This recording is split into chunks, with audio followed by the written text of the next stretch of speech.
नमस्कार. विविध योगासनांचा सराव करत असताना आपल्या पायाच्या जांघांमध्ये म्हणजेच इनर थाईज मधल्या नसनसांमध्ये, हाडपेरांमध्ये आणि स्नायूंमध्ये लवचिकता पूर्णपणे नसल्यामुळे आपल्याला आसनाची पूर्ण स्थिती घेता येत नाही. जसं आज आपण पाहणार आहोत समकोणासन. हा जो स्प्लिट आहे, अनेक जणांना अशी स्प्लिट करायची असते. समकोणासन करायचं असतं किंवा हा साइड स्ट्रेच बघा, हनुमानासन.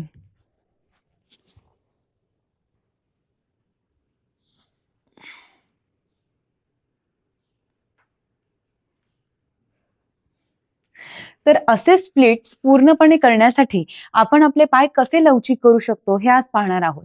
आणि ही स्प्लिट जमण्यासाठी आपण आधी पूर्वतयारी म्हणून कुठली योगासने केली पाहिजेत हे आज आपण जाणून घेणार आहोत.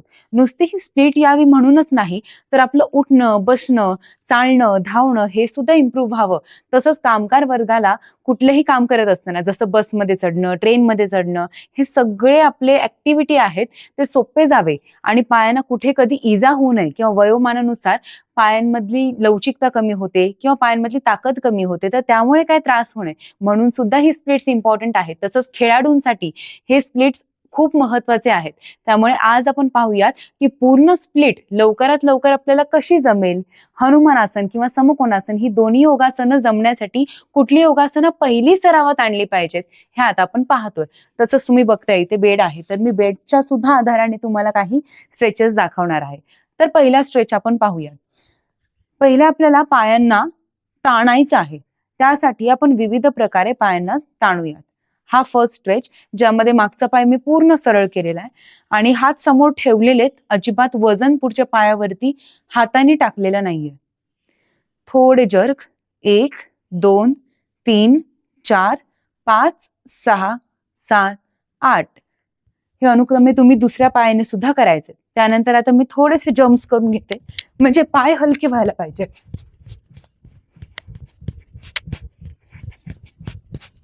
बस. आता काही अजून कार्डिओ ऍक्टिव्हिटी करूयात की ज्यामुळे अजून शरीर लवचिक होईल आणि रक्तप्रवाह पायांमधला वाढेल. हे किक्स बघा. एकदा उजवा पाय, एकदा डावा पाय, उजवा डावा, असे जवळजवळ तुम्ही 2 सेट सुरुवातीला करा. मग ते 15-15चे किंवा 20-20चे.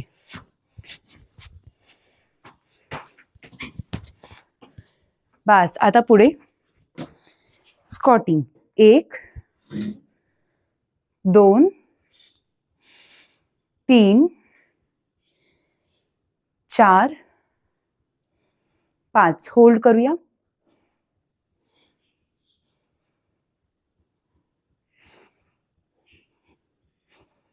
बस. पुढचं आसन बघा. एका पायाला इथे पकडायचंय, गुडघ्यात पकडा किंवा इथे पकडा आणि पायाला सरळ ताणा.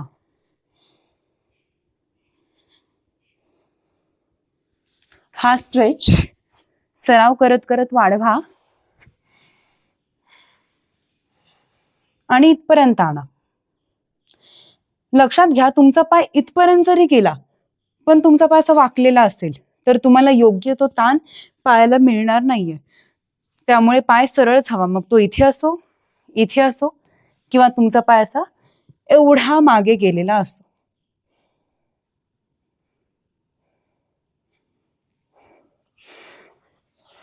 हेच दुसऱ्या पायाने सुद्धा करा.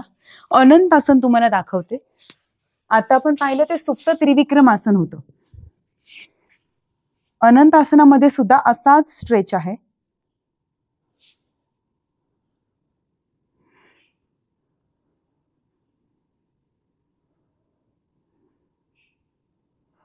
असं दोन्ही पायांनी तुम्ही हा स्ट्रेच करा.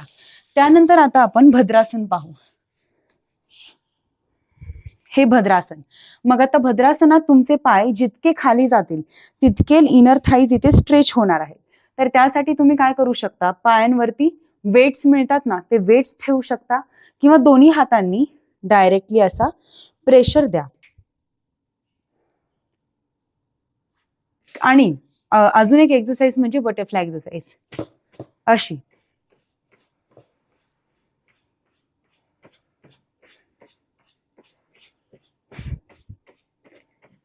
बस. आता पुढचा स्ट्रेच सांगते. योगदंडासनातला हा ताण आहे. म्हणजे पायाला आपण थोडंसं वाकड्या दिशेने असं वळवतोय. का? कारण अशा दिशेने आपण पाय वळवत नाही, पायाला व्यायाम घडत नाही. तर सगळ्या बाजूने व्यायाम घडायला पाहिजे पाय लवचिक करण्यासाठी. नीट पहा, एक पाय मी असा वाकवलेला आहे, दुसऱ्या पायाला असं जवळ घेते. 1 2 असे पहिले पाय हलवून घ्यायचा आणि त्यानंतर होल्ड करूया, असा होल्ड करूया. इथे खूप चांगला ताण येतो. तुम्ही करून बघाल तेव्हा तुमच्या लक्षात येईल. खूप बरं पण वाटतं आणि एका बाजूने ताण सुरू असतो आतमध्ये. आणि लवचिकता वाढते ना, तेव्हा आपल्याला पूर्ण आसनं करता येतात. जसं आता मी तुम्हाला ही जी पोझिशन दाखवली, तिची अंतिम स्थिती ही आहे.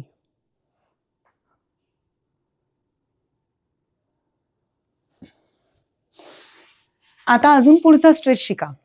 पायाला असं वाकवायचंय, जवळ घ्यायचंय. हा स्ट्रेच करताना काय लक्षात घ्यायचंय की पाय असा आडवा असला पाहिजे, हॉरिझॉन्टल असला पाहिजे, थोडा पण असा उभा नको. मग पायाला तुम्ही जास्तीत जास्त जवळ घेऊ शकता. ही तुमची पहिली प्रॅक्टिस आहे. हाच प्रकार तुम्ही झोपून सुद्धा करू शकता. त्यानंतर थोडासा पाय वर घ्यायचा, इथेही प्रॅक्टिस करायची. हेही तुम्हाला काही दिवसात जमू लागलं की पाय डोक्याला लावण्याचा प्रयत्न करायचा. हेही जमलं की मग हा हात पुढे घ्यायचा. आता आपण तिसरी चौथी पायरी पाहिलेली आहे या आसनाची. इथे पकडायचं, टाच डोक्यावरती अशी ठेवायची आणि हेही तुम्हाला सरावाने नीट जमायला लागलं की त्यानंतर हा स्ट्रेच. वा, इकडून खूप चांगला ताण आता माझ्या पायाला मिळालेला आहे. हे आहे एकपाद शिरासन.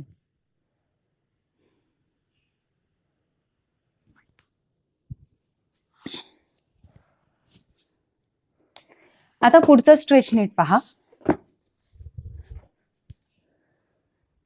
आपण गुडघा खाली ठेवायचा आहे आणि पाय कुठल्याही एका हाईट वरती ठेवायचा. म्हणजे आता मी बेडवरती पाय ठेवते असा, असं खाली वाकायचं. म्हणजे गुडघ्याच्या खाली हामस्ट्रिंग मसलला खूप चांगला ताण मिळेल.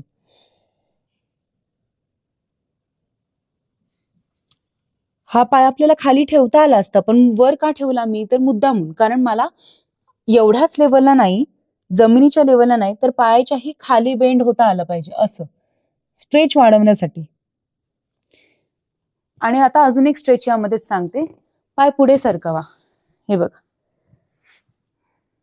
आता मागे मला जागा नाहीये पाय एकदम स्ट्रेच करायला, म्हणून मी जास्त हा पाय पुढे घेतलाय. अदरवाईज यामध्ये आणखीन लेवल्स येतात, मी तुम्हाला तिथून करून दाखवेन. ही एक लेवल बघून घ्या की ज्यामध्ये मांडीपासून पाय पुढे बेडवरती आहे आणि मागचा पाय अगदी सरळ आहे. सध्या इथे ताण आहे मला, पाठीमागे इकडे ताण आहे, मागचा पाय चांगला ताणला गेलाय.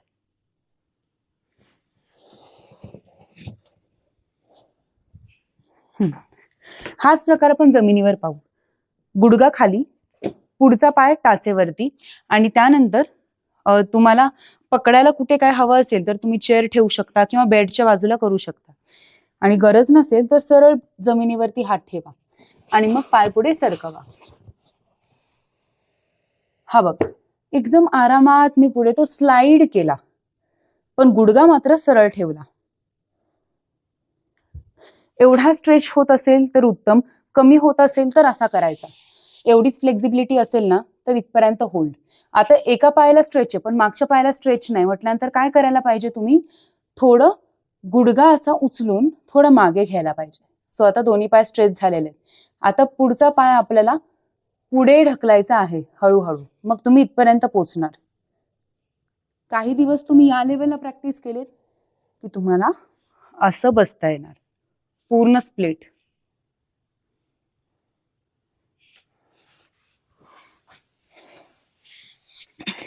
खूप चांगल्या प्रकारे आपण पायांना ताणलेलं आहे.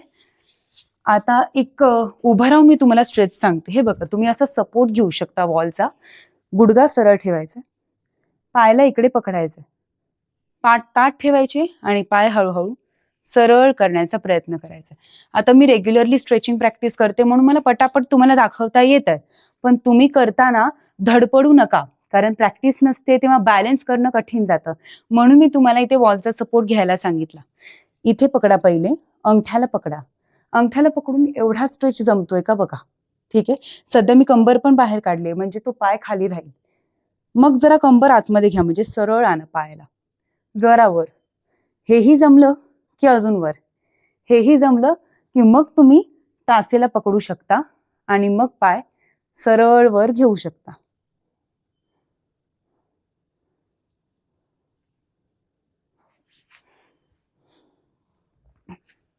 तर ही सगळी योगासनं तुम्हाला लवकरात लवकर जमावीत याकरिता मी तुम्हाला काही सोपे प्रकार दाखवलेत. तुम्ही नित्य नियमाने हे सगळे प्रकार करा, कारण जेव्हा आपण खंड न पाडता व्यायाम करतो तेव्हा त्या संबंधीचं गोड फळ आपल्याला नक्की मिळतं. त्यामुळे फक्त खंड पडू देऊ नका तुमच्या सरावामध्ये आणि या स्प्लिटचे, या स्ट्रेचिंगचे सगळे फायदे तुम्हाला होऊ देत. गुडघेदुखी, व्हेरिकोज वेन्स, सायटिका किंवा पायदुखी जर असेल तर आपल्याला हे स्ट्रेचेस आराम देण्याकरिता खूप उपयोगी ठरतील. त्यामुळे लवकरात लवकर सरावाला तुम्ही सुरुवात करा. धन्यवाद.